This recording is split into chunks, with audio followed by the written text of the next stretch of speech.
또 어떤 사람이 타국에 갈 때 그 종들을 불러 각기 소유를 맡김과 같으니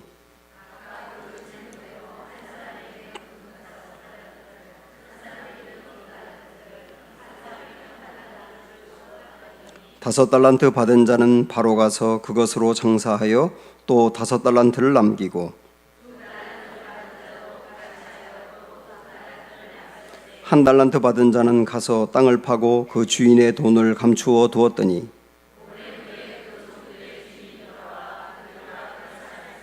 다섯 달란트 받았던 자는 다섯 달란트를 더 가지고 와서 이르되 주인이여 내게 다섯 달란트를 주셨는데 보소서 내가 또 다섯 달란트를 남겼나이다.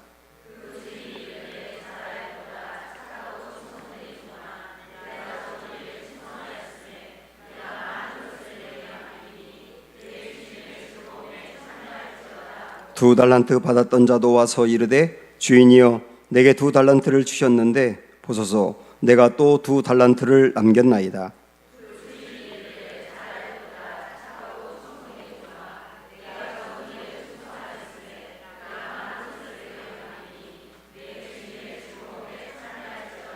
한 달란트 받았던 자는 와서 이르되 주인이여 당신은 굳은 사람이라 심지 않은 데서 거두고 해치지 않은 데서 모으는 줄을 내가 알았으므로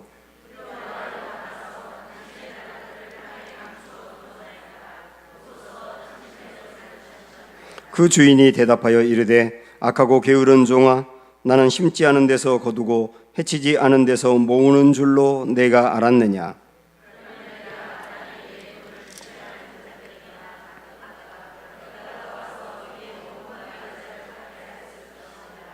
그에게서 그 한 달란트를 빼앗아 10달란트 가진 자에게 주라.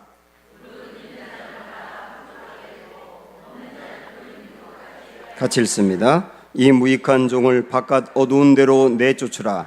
거기서 슬피 울며 이를 갈리라 하니라. 아멘. 네, 사랑합니다. 축복합니다. 둘러보시면서 인사 나누세요.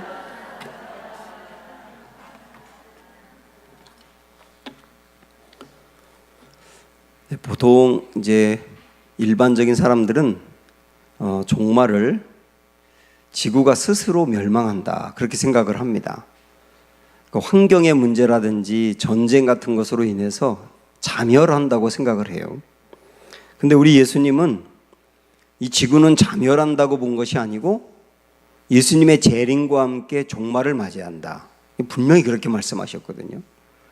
그래서 제자들도 우리 예수님이 이제 재림하고 그러면서 종말을 맞이하는 것을 이제 궁금해하면서 24장 우리가 앞에 이미 봤던 말씀에서 어떤 질문을 했냐면 마지막 때가 언제입니까? 이렇게 날짜를 물어봤어요. 우리 예수님은 그 날은 아무도 모른다. 그러면서 징조를 말씀하셨습니다. 우리 주님이 올 때 마지막 때 징조가 이러이러하다. 그러면서 징조를 한참 말씀하신 다음에 언제 마지막 날이 될지 모르지만 주님이 언제 오시든 너희가 맞이하기 위해서 깨어 있어라. 이게 이제 결론이었어요. 이게 24장이고 25장으로 넘어오면 그러면 예수님의 마지막을 맞이하기 위해서 깨어 있는다는 게 구체적으로 뭐냐? 어떻게 하면서 깨어 있어야 되느냐 하는 걸 얘기하는 게 25장이에요. 25장에는 세 개의 비유가 나와 있는데 이미 우리가 앞에서 봤던 그 열처녀 비유, 열처녀 비유는 여러분 기억하시는지 모르겠는데 신앙의 형식은 있으나 내용이 없는 문제를 이야기한다고 하면서 형식보다 중요한 게 그 내용을 갖추는 것이다 라고 하는 것을 말씀드렸지 않습니까? 그리고 이제 우리가 다음 주에 보려고 하는 양과 염소의 비유가 또 하나 나오는데 그 양과 염소의 비유는 이 땅에 깨어 있다고 하는 게 뭐냐? 지극히 작은 자에게 주님의 마음으로 사랑을 전하는 거다. 이런 얘기를 하고요. 오늘 이제 우리가 읽은 달란트 비유, 그 유명한 달란트 비유는 그런 깨어 있다는 게 뭐냐 하는 것을 이야기해 주고 있는 거예요. 여러분이 그런 흐름과 맥락을 좀 이해하시고 이 달란트 비유로 들어가도록 하겠습니다. 워낙 우리가 뭐 잘 알고 있는 말씀인데 한 주인이 자기의 소유를 종들에게 각각 맡기고 외국을 떠납니다. 한 사람에게는 5달란트, 또 한 사람에겐 2달란트, 또 한 사람은 1달란트예요. 여기 1달란트가 600데나리온이거든요. 1데나리온은 하루 품삯이기 때문에 6,000일 동안 일하면 받는 게 1만 달란트, 여기 1달란트입니다. 그러니까 제가 어림잡아 이렇게 계산하니까 대략 1달란트는 6억 정도가 되더라고요. 그러니까 한 사람에게는 6억, 또 한 사람에게는 12억, 또 한 사람에게는 30억을 준 거예요. 그러면서 그들에게 그걸 맡기고 외국을 떠났다가 내가 언젠가 돌아올 테니 너희는 그것을 가지고 한번 일을 해봐라. 이렇게 부탁을 한 겁니다. 이 말씀을 우리가 놓고 본다면 우리가 이 땅에서 받은 것, 물질이든 시간이든 나의 어떤 재능이든 능력이든 내가 소유한 어떤 것, 심지어는 나의 자녀까지도 이게 하나님의 것이에요. 하나님의 것인데 우리에게 맡기면서 그냥 쓰라고 내 마음대로 누리라고 준 게 아니라 그것을 가지고 일을 해봐. 내가 다시 올 거야. 그때 계산하자고. 지금 우리는 그 안에 살고 있는 거예요. 주인이 달란트를 종들에게 맡기고 떠났다가 다시 왔지 않습니까? 그 오기 전까지의 과정을 지금 우리가 살아가고 있는 거라고요. 이게 달란트 비유거든요. 그런데 여기에서 이 종들에게 어떤 사람은 5달란트, 어떤 사람은 2달란트, 1달란트 이렇게 각각 다르게 맡겼는데요. 이거 한번 여러분 15절을 보시면 그 다르게 맡겼다고 하면서 그 기준이 뭐냐면 재능이에요. 재능대로, 이래서 재능대로 사람에게 각각 다르게 맡겼다는 겁니다. 그래서 어떤 사람은 그가 가지고 있는 재능이 많아요. 많은 사람에게는 많이 맡겼다는 거예요. 어떤 사람은 평균 정도, 그러면 그 사람에게 또 그만큼 맡기고, 어떤 사람은 재능이 좀 부족할지 모르지만 또 그 사람에게 맞는 일을 맡겼다라고 보시면 됩니다. 재능대로라고 하는 거거든요. 이 재능대로는 다르게 이야기하면 뭐라고 할 수 있느냐 하면 감당할 수 있는 힘만큼이에요. 감당할 수 있는 힘만큼. 그래서 그거 판단하시는 분은 주님이시거든요. 우리는 여기서 이제 일을 맡겼다고 하는 게 단지 교회 일만이 아니고 세상에서의 일도 저는 포함한다고 보거든요. 왜냐하면 세상의 일도 하나님의 일이니까요. 우리는 나는 더 큰 일을 하고 싶은데, 나는 그만한 능력이 있을 것 같은데 주님 왜 나에게는 적은 일을 맡기나, 그렇게 아쉬워할 때가 있고 섭섭해할 때가 있습니다. 근데 그거는 판단은 주님이 하시는 거예요. 사실 능력이 안 되는데 너무 많은 것을 맡기게 되면 축복이 아니고 저주입니다. 예를 들어서 어떤 그 회사에 그 CEO의 아들이 있는데 그 사람이 CEO를 이어서 그 회사를 물려받아요. 근데 굉장히 큰 회사예요. 근데 그 아들이긴 한데 그 회사를 감당할 만한 재능이 안 될 때 맡기게 되면 그 회사를 말아먹거든요. 절대로 축복이 아니라고요. 교회도 마찬가지라고 봐요. 교회도 어떤 경우 목사님의 자녀나 사위가 큰 교회를 물려받는 경우도 있는데 그게 감당할 수 있는 사람이 있고 그렇지 못한 사람이 있거든요. 그런 것도 어떤 경우는 축복이 될 수 있지만 그렇지 않은 경우도 될 수 있는 거예요. 이걸 판단은 주님이 하시는 거다. 그런데 더불어서 우리가 생각할 게 뭐냐면 어떤 사람은 재능은 됩니다. 그런데 태도가 안 되는 경우가 있어요. 재능은 분명히 돼요. 그런데 태도가 안 좋아요. 그런 경우 하나님은 큰 일을 맡기지 않아요.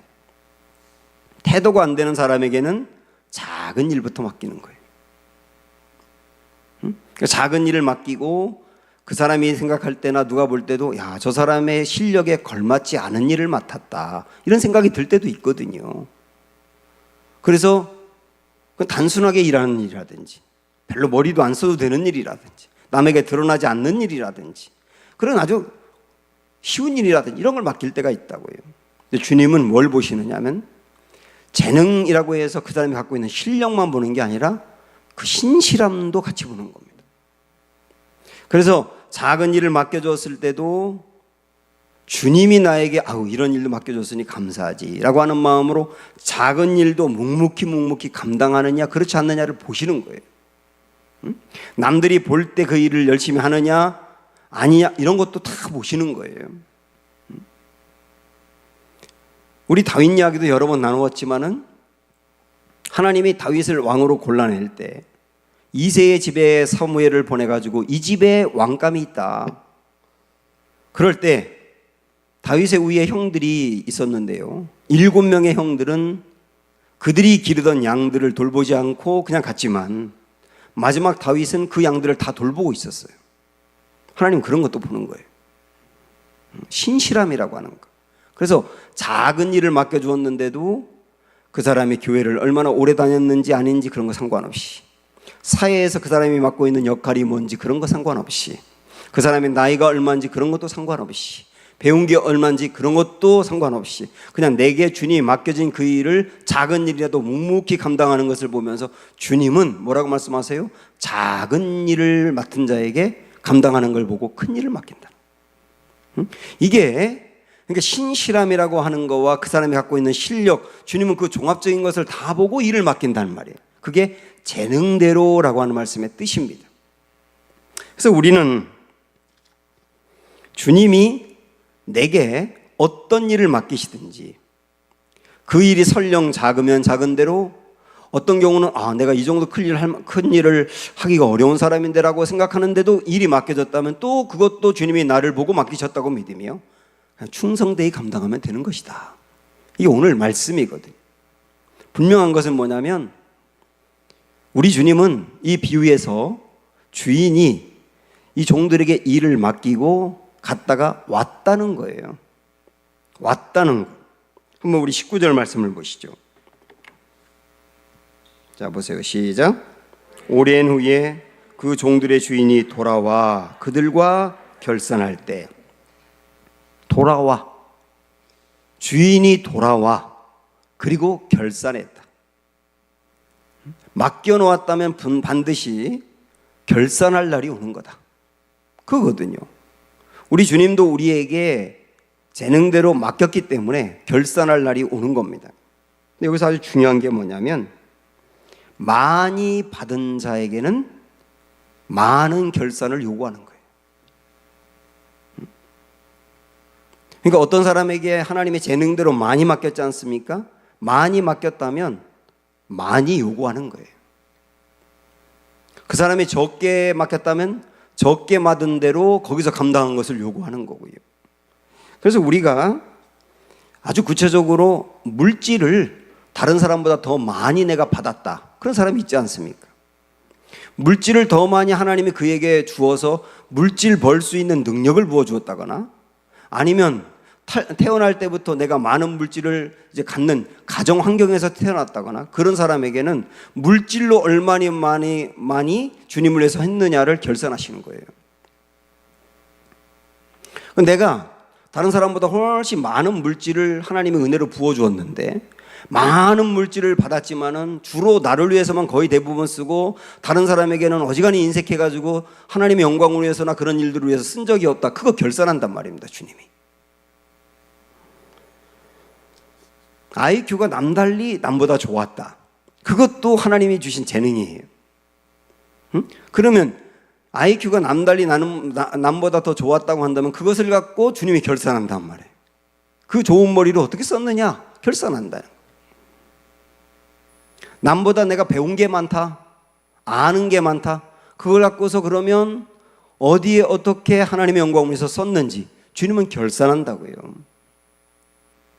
그래서 이 시간에 한번 우리 모두가, 저를 포함해서 우리 모두가 내가 다른 사람보다 비교적 많이 받은 게 뭐냐, 평균 이상으로 많이 받은 게 뭐냐, 그것이 내가 감당해야 될 사명인 거다. 받아들이셔야 된다고요. 재능대로 그 사람이 부어줬는데 부어준 것은 땡큐. 그런데 결산은 요구하지 마세요. 나쁜 사람이죠. 내가 남보다 많이 받았으면 많이 남겨야 되는 게 당연한 거 아닙니까? 그걸 계산한 날이 주님은 온다. 반드시 계산할 날이 온다는 말이에요. 그래서 5달란트 받은 사람과 2달란트 받은 사람이 자기가 받은 대로 일을 하고 남긴 것을 주님 앞에 결산을 합니다. 그런데 이제 결산하는데 어떻게 하느냐면, 자, 20절 한번 보세요. 20절, 21절까지 시작. 5달란트 받았던 자는 5달란트를 더 가지고 와서 이르되, 주인이여, 내게 5달란트를 주셨는데 보소서, 내가 또 5달란트를 남겼나이다. 그 주인이 이르되, 그러면서 이 사람에게 3가지 말씀하십니다. 첫째, 잘하였도다 착하고 충성된 종아, 내가 적은 일에 충성하였으니. 둘째, 내가 많은 것을 내게 맡기리니. 셋째, 내 주인의 즐거움에 참여할지어다. 이게 남긴 자에 대한 하나님이 부어주신 은혜예요. 먼저 뭐라고 말씀하시느냐면, 착하고 충성된 종아. 충성된 사람에게 착하다고 말씀하세요. 선한 일을 했다는 거죠. 그런 칭찬을 주님이 하시는 겁니다. 그리고 두 번째 하신 게 뭐냐면, 내가 충성을 했으니 내가 많은 것을 내게 맡긴다. 이 말씀은 뭡니까? 하나님이 우리에게 일을 맡기고 그 일을 가지고 충성스럽게 감당하는 태도와 열매를 보면서 하나님은 더 맡긴다는 거예요. 왜냐하면 더 맡겨도 더 감당할 수 있으니까요. 그러니까 우리가 지금 하나님으로부터 어떤 그 재능을 부여받고 주님 앞에 충성되게 일하는데, 그 일을 감당하면 감당할수록 하나님은 우리를 귀히 여겨서 더 맡긴다고 말씀해요. 더 맡긴다. 그에게 더 많이 준다. 그게 당연하다는 겁니다, 주님 입장에서는. 그 다음에는 세 번째, 주인의 즐거움에 참여할지어다 라고 말씀했는데요, 그것은 뭐냐면 천국잔치의 주인과 함께 기쁨을 누릴 것이다. 이 말은 또 뭐냐면, 우리가 주님이 맡겨진 일을 갖고 충성하면 충성할수록 주인과의 관계가 더 친밀해진다는 뜻이에요. 여러분, 그렇지 않던가요? 내가 주님이 내게 맡겨진 일을 충성스럽게 감당하면 감당할수록 이 일의 결과만 좋게 나오는 게 아니라 주님과의 관계가 친밀해지지 않습니까? 이게 충성스럽게 감당한 사람에게 부어주시는 주님의 은혜란 말입니다. 2달란트 받았던 사람도 그걸 가지고 열심히 일을 해서 또 2달란트를 남겼어요. 그에게 우리 주님은 5달란트 받았던 사람과 똑같은 칭찬을 하십니다. 거의 토시도 다르지 않게 똑같이 칭찬하세요. 왜? 그 사람 5달란트 받았으니까 5달란트 남기는 게 그게 맞는 거고, 이 사람 2달란트 받았으니 2달란트 남기는 게 맞는 거고. 그래서 충성스러운 종이다. 너에게도 맡기겠단 말이에요. 그런데 1달란트 받았던 사람은, 제가 아까 말씀드렸지 않습니까? 1달란트가 5억, 6억이라고. 6억이 얼마나 큰 돈이에요? 6억 만져보신 적 있으세요? 큰 돈을 받았는데 그걸 갖고서 땅속에 묻어두었다. 우리 이전에 비유 중에 보아 비유가 있었는데요, 그 보아 비유는 어떤 사람이 땅속에 돈을 묻어놓고 전쟁에 나갔다가 뭐 죽든지 그래서 거기 보아가 있는지 몰랐는데 누가 와서 땅을 파다가 거기 보아 있는 걸 알았다. 그래서 그 돈을 주고 그 밭을 샀다. 이거 기억나시죠? 그거와 같이 이 사람도 괴짝에 넣었든지 뭐든지 땅속에 묻어두었다가 주인이 오니까 그대로 갖다 준 거예요. 충성하지 않은 것이죠. 그 사람에 대해서 우리 주님이 뭐라고 말씀하시는가? 26절 보실까요? 시작. 그 주인이 대답하여 이르되, 악하고 게으른 종아, 나는 심지 않은 데서 거두고 해치지 않은 데서 모으는 줄로 알았느냐? 이 사람을 뭐라고 말하냐면 악하고 게으르다. 게으른 거는 이해가 되는데 악하다고까지 한 걸 보면 하나님이 맡겨주신 일에 대해서 게으른 게 악한 거란 뜻이에요. 우리의 재능을 하나님이 믿고 그 일을 감당할 수 있을 만큼 우리에게 맡겨줬는데 게을러서 안 하는 것은 악한 것이다, 그 얘기. 죄를 구체적으로 짓는 것만이 악한 게 아니라 주님이 보실 땐 맡겼는데 안 하는 게 악한 거다. 그 다음에는 두 번째 또 뭐라고 하시느냐 하면 28절 보시면, 자 시작. 그에게서 그 1달란트를 빼앗아 10달란트 가진 자에게 주라. 있는 달란트마다 뺏겼단 말이에요. 그것마저 뺏겼다고요. 그리고 열심히 충성스럽게 감당하는 사람에게 그걸 맡기면 그 사람은 또 그걸 갖고 더 열심히 할 거니까 그에게 준다 이거죠. 자, 이게 우리 주님이 너무 냉정하지 않은가라고 생각할지 모르지만은 우리 실질적으로 생각을 해보면 어떤 사람에게 하나님이 은사를 맡기고 재능을 맡겨서 일을 주었는데 그걸 게을러 가지고 감당하지 아니하고 그냥 은사도 묻어두고 주님의 일도 하지 않는다면 나중에 그 은사가 어떻게 되든가요? 없어지잖아요. 은사라고 하는 것은 써야 의미가 있는 건데 주었는데 안 쓰고 그냥 가지고만 있으면 그게 의미가 없는 거니까 사라지는 거예요. 그러니까 우리가 하나님으로부터 받은 게 많이 있는데 그리고 그 은사도 여러 가지 재능도 하나님이 부어주면서 일도 같이 맡겨주었는데 이걸 충성스럽게 감당하지 않을 때는 그것마저도 사라져서 나중에는 주님의 일을 하려고 해도 내게 남아있는 은사가 없을 수 있다는 거예요.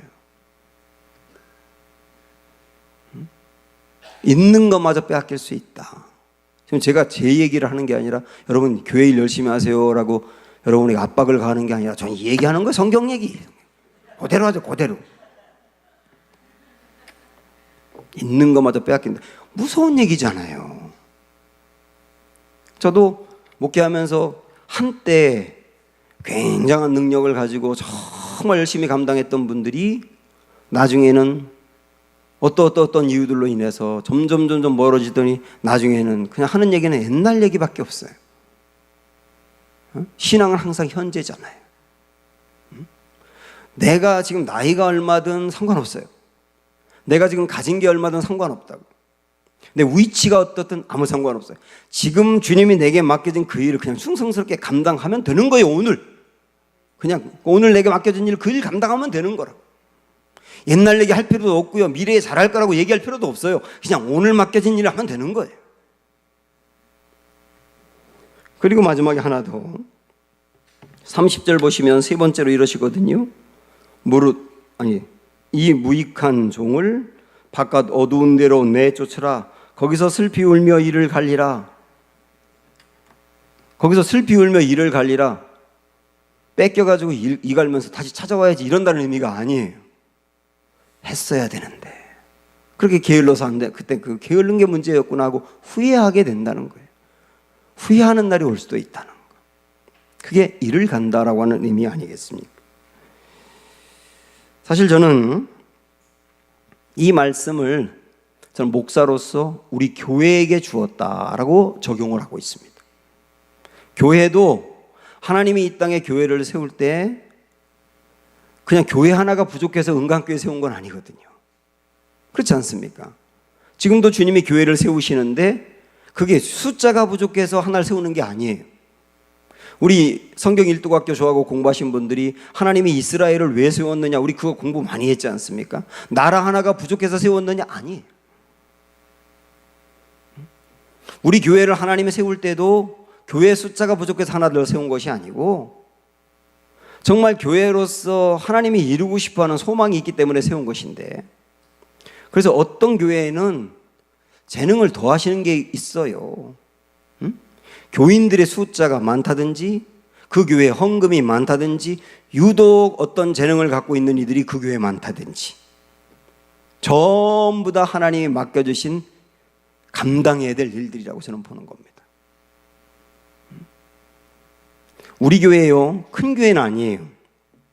그러나 대한민국에 있는 교회 중에 재정으로 보나 인원으로 보나 10분의 1 안에 들어가는 교회예요. 10% 안에 들어가는 교회라고요. 그러면 우리 교회에는 사명이 더 있는 거예요. 더 받았으니까. 다른 교회보다 더 받았으니까. 그래서 하나님이 우리 교회 헌금을 더 다른 데보다 더 주셨으니까 그 헌금을 가지고 교회 운영하고 관리하는 데만 쓴다면 우리 주님이 뭐라고 말하냐면 악하고 게으른 종아라고. 그런데 그 헌금을 가지고 요즘 우리 교우들이 선교에 대한 관심을 갖고 내 허주머니를 열어서 선교헌금을 드리고 선교사님이 와서 무슨 설교하면 아이고 내가 그 일을 감당해야지 하면서 하다 보니까 우리도 생각하지 못했는데 아무도 생각하지 못했는데 갈수록 선교의 지경이 넓어지고 있잖아요. 그리고 우리가 장로님들하고 제가 1년 계획을 세우면서 자 1년 동안 우리가 할 수 있는 선교 우리 전체 예산이 이만큼이니까 요거 정도 할 수 있어요 라고 세울지 모르지만은 그러나 주님이 우리에게 맡겨진 일을 감당한다고 하니까 우리가 생각하지도 않았고 세우지도 않았는데 막 지경이 넓어지고 있지 않습니까? 이게 은혜란 말입니다. 저는 이걸 우리 교회가 그래도 감당해 가고 있는 거다. 감히 우리 주님 앞에 제가 고백할 수 있는 건 어쩌면 주님이 우리 교회가 하는 선교의 일들을 보면서 착하고 충성된 종아라고 하실 수도 있겠다. 물론 여기서 우리는 멈추지 말아야 되지만 더 주시는 대로 더 하고 교인이 더 오는 대로 더 흘려보내고 교회에 이런저런 재능을 많이 가진 이들이 오면 올수록 사회에 환원하고 죽어가는 영혼을 살리는 데 쓰고 우리가 그럴 수 있는 교회가 된다고 한다면 우리 오늘 본문의 말씀처럼 5달란트 받은 자에게 더 줘라. 저 교회에 더 주면 더 할 거야. 더 줘라. 저 교회 줘도 안 하니까 그 교회 거 뺏어가지고 은강교회 더 줘라. 뭐 이렇게 하실지도 모르지만 그런 교회가 되고 싶은 마음 저와 여러분이 있지 않습니까? 그래서 주여 우리 교회가 재능대로 맡겨주신 이 귀한 달란트들을 저와 우리 모든 교우들이 충성되이 감당하기 원합니다. 그렇게 우리 마음으로 다시 한번 다짐하기를 원하고요. 개인 한 명 한 명 저를 포함해 우리 모두 한 분 한 분에게도 주님이 주신 그 재능대로 지금 내가 할 수 있는 여건 안에서 우리 하나님 앞에 가는 날까지 충성되이 감당하자고요. 그것이 깨어있는 거다. 그렇게 살다 보면 주님을 만나는 거다. 그렇게 살아서 그 사람 자격이 되니까 만나는 게 아니라 그렇게 깨어있다 보면 주님을 만나는 거다. 이런 개념으로 오늘 말씀을 받아들여서 항상 싱싱하게 살아있는 우리 모두의 신앙이 되기를 주님의 이름으로 축복합니다. 우리를 사용하소서 이 찬양 함께 부릅니다.